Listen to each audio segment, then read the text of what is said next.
ಓಂ ಗಂ ಗಣಪತಯೇ ನಮಃ. ಶ್ರೀಮಾತ್ರೇ ನಮಃ. ನಮ್ಮ ಜೀವನದಲ್ಲಿ ಯಾವುದೇ ಕಾರಣವಿಲ್ಲದೆ ನಿರಂತರವಾಗಿ ಅಡೆತಡೆಗಳು, ಆರ್ಥಿಕ ಸಂಕಷ್ಟ, ಕುಟುಂಬ ಕಲಹ, ಆರೋಗ್ಯ ಸಮಸ್ಯೆಗಳು, ಸಂತಾನ ವಿಳಂಬ ಅಥವಾ ಉದ್ಯೋಗ ವ್ಯವಹಾರದಲ್ಲಿ ಪದೇ ಪದೇ ವಿಫಲತೆಗಳು ಎದುರಾಗುತ್ತಿದ್ದರೆ ಜ್ಯೋತಿಷ್ಯ ಶಾಸ್ತ್ರದಲ್ಲಿ ಅದನ್ನು ಕೆಲವೊಮ್ಮೆ ಪಿತೃದೋಷದ ಸೂಚನೆ ಎಂದು ಪರಿಗಣಿಸಲಾಗುತ್ತದೆ. ಹಾಗಾದರೆ ಪಿತೃದೋಷ ಎಂದರೇನು? ಅದು ಹೇಗೆ ಉಂಟಾಗುತ್ತದೆ? ಅದರ ಲಕ್ಷಣಗಳು ಯಾವ ರೀತಿ ಇರುತ್ತದೆ?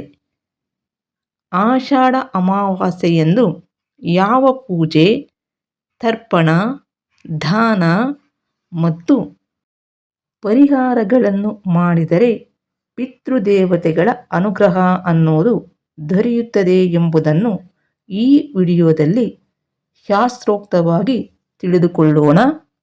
ಮೊದಲಿಗೆ ಈ ಪಿತೃದೋಷ ಅನ್ನೋದು ಹೇಗೆ ಉಂಟಾಗುತ್ತದೆ ಅಂದರೆ, ಜಾತಕದಲ್ಲಿರುವ ಗ್ರಹಗಳ ಸ್ಥಾನ ಮತ್ತು ಅವುಗಳ ಸಂಯೋಗದ ಆಧಾರದ ಮೇಲೆ ಪಿತೃದೋಷ ಅನ್ನೋದು ಉಂಟಾಗುತ್ತದೆ. ವಿಶೇಷವಾಗಿ ಸೂರ್ಯ, ರಾಹು, ಕೇತು ಮತ್ತು ಶನಿ ಗ್ರಹಗಳ ಕೆಲವು ನಿರ್ದಿಷ್ಟ ಯೋಗಗಳು ಪಿತೃದೋಷಕ್ಕೆ ಕಾರಣವಾಗುತ್ತದೆ. ಇದರ ಜೊತೆಗೆ ಇಂದಿನ ಜನ್ಮದ ಕರ್ಮಗಳು ಅಥವಾ ಪಿತೃದೇವತೆಗಳ ಅಸಮಾಧಾನ, ಪೂರ್ವಜರ ಅಪೂರ್ಣ ಆಸೆಗಳು, ಶ್ರಾದ್ದಾದಿ ಕರ್ಮಗಳನ್ನು ನಿರ್ಲಕ್ಷಿಸುವುದು ಇತ್ಯಾದಿ ಕಾರಣಗಳಿಂದಲೂ ಸಹ ಪಿತೃದೋಷ ಅನ್ನೋದು ಉಂಟಾಗುತ್ತದೆ ಎಂದು ಶಾಸ್ತ್ರಗಳು ತಿಳಿಸುತ್ತವೆ. ಮೊದಲನೇದಾಗಿ ನಾವು ನೋಡುವುದಾದರೆ, ಜನ್ಮ ಜಾತಕದಲ್ಲಿ ಸೂರ್ಯ ರಾಹು ಅಥವಾ ಸೂರ್ಯ ಕೇತು ಸಂಯೋಗ. ಜಾತಕದಲ್ಲಿ ಸೂರ್ಯನು ಪಿತೃಕಾರಕ ಗ್ರಹ. ಸೂರ್ಯನು ರಾಹು ಅಥವಾ ಕೇತುವಿನೊಂದಿಗೆ 1, 2, 4, 5, 7, 9 ಅಥವಾ 12ನೇ ಭಾವಗಳಲ್ಲಿ ಇದ್ದರೆ ಪಿತೃದೋಷ ಉಂಟಾಗುವ ಸಾಧ್ಯತೆ ಅನ್ನೋದು ಹೆಚ್ಚಾಗುತ್ತದೆ. ಎರಡನೇದಾಗಿ ನಾವು ನೋಡುವುದಾದರೆ, ಸೂರ್ಯ ಶನಿ ಸಂಯೋಗ. ಲಗ್ನದಲ್ಲಿ ಅಥವಾ 9ನೇ ಹಾಗೂ 10ನೇ ಭಾವಗಳಲ್ಲಿ ಸೂರ್ಯ ಮತ್ತು ಶನಿ ಒಂದಾಗಿ ಇದ್ದರೆ ಪಿತೃದೋಷದ ಪರಿಣಾಮಗಳು ಅನ್ನೋವು ಕಾಣಿಸಬಹುದು. ಇನ್ನು ಮೂರನೇದಾಗಿ ನಾವು ನೋಡುವುದಾದರೆ, 9ನೇ ಭಾವದ ಮಹತ್ವ. ಜಾತಕದಲ್ಲಿ 9ನೇ ಭಾವವನ್ನು ಪಿತೃಸ್ಥಾನ ಅಥವಾ ಭಾಗ್ಯಸ್ಥಾನ ಎಂದು ಕರೆಯಲಾಗುತ್ತದೆ. ಈ ಸ್ಥಾನವು ತಂದೆ, ಪೂರ್ವಜರು ಹಾಗೂ ಅವರ ಆಶೀರ್ವಾದವನ್ನು ಸೂಚಿಸುತ್ತದೆ. ಈ ಭಾವದಲ್ಲಿ ಸೂರ್ಯ ರಾಹು ಸಂಯೋಗ ಇದ್ದರೆ ಅದನ್ನು ಪಿತೃದೋಷದ ಅತ್ಯಂತ ಪ್ರಬಲವಾದ ಸೂಚನೆಯೆಂದು ಜ್ಯೋತಿಷ್ಯ ಶಾಸ್ತ್ರದಲ್ಲಿ ಪರಿಗಣಿಸಲಾಗುತ್ತದೆ. ಅದೇ ರೀತಿ ಸೂರ್ಯನೊಂದಿಗೆ ಶನಿ, ರಾಹು ಅಥವಾ ಕೇತು ಸೇರಿದ್ದರೂ ಸಹ ಪಿತೃದೋಷದ ಪ್ರಭಾವ ಅನ್ನುವುದು ಉಂಟಾಗಬಹುದು. ಎರಡನೇದಾಗಿ ನಾವು ನೋಡುವುದಾದರೆ, ಪೂರ್ವಜರ ಕರ್ಮದ ಪರಿಣಾಮ.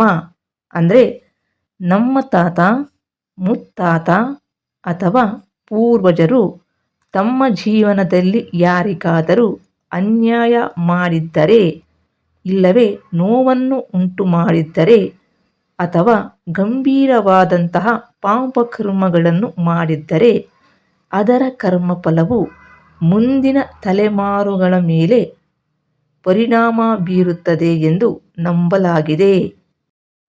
ಮೂರನೇದಾಗಿ, ಶ್ರಾದ್ದ ಕರ್ಮಗಳನ್ನು ಮಾಡದಿದ್ದರೆ, ಅಂದರೆ ಮೃತರಾದ ತಂದೆ ತಾಯಿ ಹಾಗೂ ಪೂರ್ವಜರಿಗೆ ಪ್ರತಿ ವರ್ಷವೂ ಕೂಡ ಮಾಡಬೇಕಾದ ಶ್ರಾದ್ದ, ತರ್ಪಣ ಮತ್ತು ಪಿತೃಕರ್ಮಗಳನ್ನು ನಿರ್ಲಕ್ಷ್ಯ ಮಾಡುವುದು ಅಥವಾ ಅಕಾಲಿಕ ಮರಣದಿಂದ ಅವರ ಆಸೆಗಳು ಈಡೇರದೆ ಉಳಿದಿದ್ದರೆ ಪಿತೃದೋಷ ಉಂಟಾಗಬಹುದು ಎಂದು ಹೇಳಲಾಗಿದೆ. 4ನೇದಾಗಿ ಹಿರಿಯರನ್ನು ಅವಮಾನಿಸುವುದು.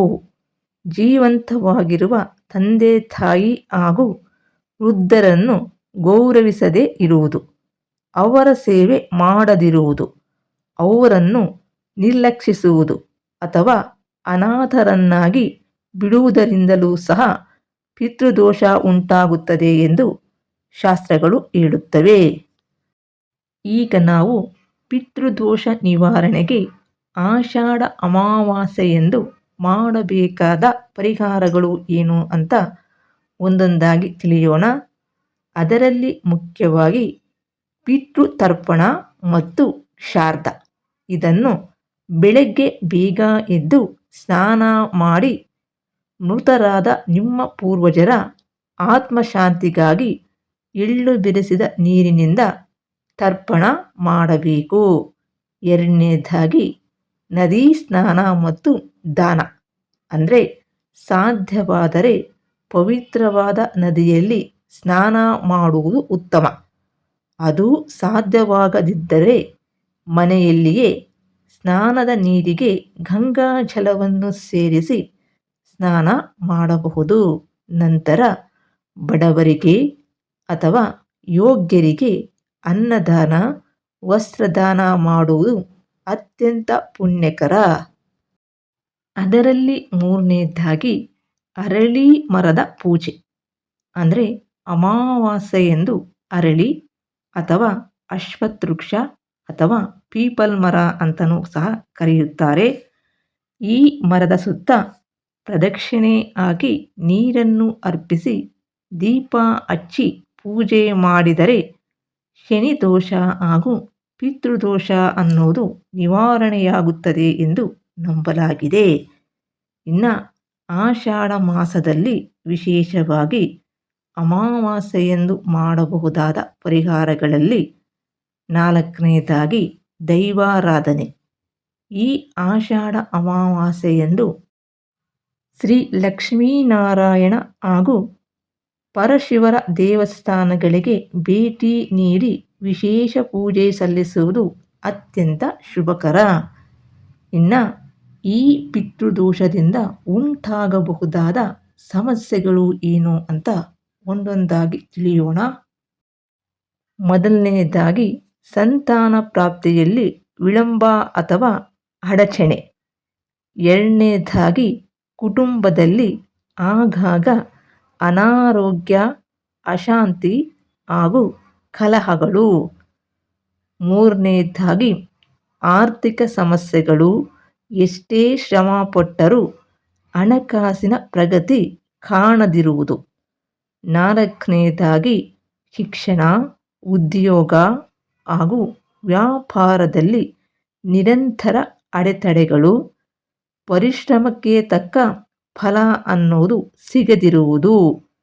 5ನೇದಾಗಿ ಅಕಾಲಿಕ ಮರಣಗಳು. ಇಲ್ಲಿ ನಾವು ಪ್ರತಿಯೊಬ್ಬರೂ ಕೂಡ ಗಮನಿಸಬೇಕಾದ ಸೂಚನೆ ಅಂದರೆ ಪಿತೃದೋಷವಿದೆಯೇ ಇಲ್ಲವೇ ಎಂಬುದನ್ನು ಕೇವಲ ಈ ಲಕ್ಷಣಗಳಿಂದಲೇ ಖಚಿತಪಡಿಸಲು ಸಾಧ್ಯವಿಲ್ಲ. ಅನುಭವ ಸಂಪನ್ನ ಜ್ಯೋತಿಷಿಗಳಿಂದ ಸಂಪೂರ್ಣ ಜಾತಕ ಪರಿಶೀಲನೆ ಮಾಡಿದ ನಂತರವೇ ಅಂತಿಮ ನಿರ್ಧಾರಕ್ಕೆ ಬರಬೇಕು. ಹಾಗೆಯೇ ಶ್ರಾದ್ದ, ತರ್ಪಣ ಮುಂತಾದ ಕರ್ಮಗಳನ್ನು ತಮ್ಮ ಕುಟುಂಬದ ಸಂಪ್ರದಾಯ ಹಾಗೂ ಅರ್ಹ ಪುರೋಹಿತರ ಮಾರ್ಗದರ್ಶನದಲ್ಲಿ ನೆರವೇರಿಸುವುದು ಉತ್ತಮ.